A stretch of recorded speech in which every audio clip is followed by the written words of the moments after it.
My name is Jeremy Wyeth, and I'm President and CEO of Treasury Metals.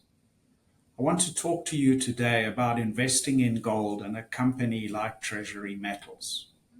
We are a significantly de-risked developer and are run by a team of individuals that are building their second, third, and fourth mines.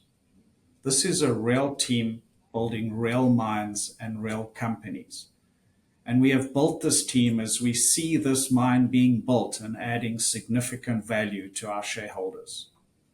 At today's gold prices, we represent a $500 million NPV and a really attractive investment for someone wanting to get into the gold space in a de-risked project.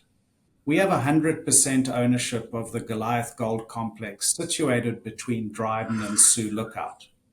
The property is located on world-class infrastructure with road, rail, power and gas running very close to our future mine site. We have assembled a construction-focused senior management team with the capability of progressing the Goliath Gold Complex through the technical studies into construction and operations. Our resource contains 2.1 million ounces of gold in measured and indicated, and 0.8 million ounces of gold in inferred. And we still have significant exploration upside with less than 5 kilometers of our total strike of 65 kilometers that has seen any exploration. The PFS released earlier this year demonstrated solid economics with a 336 million NPV at 5% using a $1,750 gold price. At present gold prices, the NPV rises to close to $500 million. We have a strong financial position with more than $12 million in the bank at the end of March. Our base case produces 1.2 million ounces of gold over 13 years at a throughput of 6,500 tons per day. Average production in years 1 to 9 is 109,000 ounces of gold.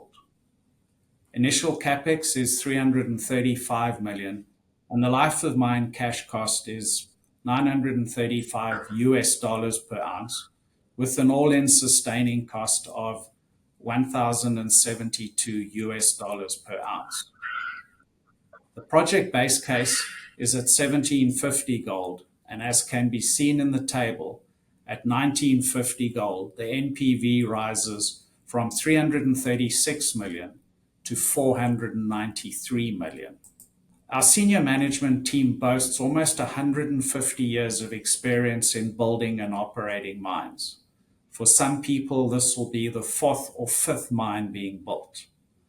Many of our team members have been involved in successful builds, coming in both ahead of schedule and under budget, which is unheard of in today's markets. This team can take us through the remaining technical studies and into construction and operations without any major changes to the team. Very few companies can put forward a team of this caliber at this stage in the development of the mine.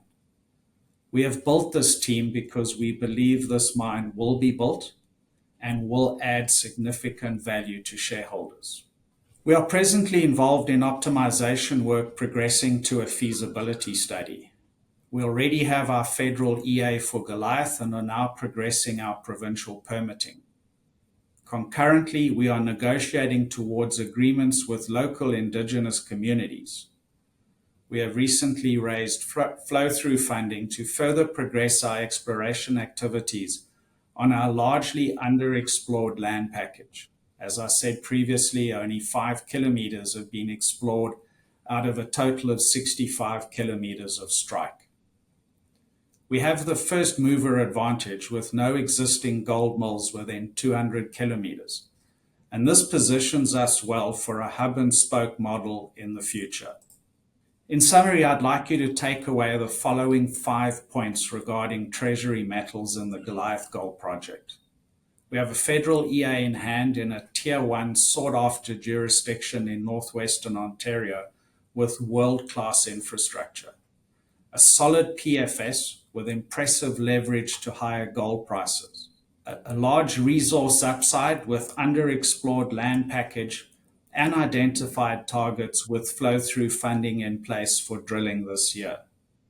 An experienced management team to take the project through to construction and operations, and we are well funded through 2023 to advance the project through feasibility towards a project financing.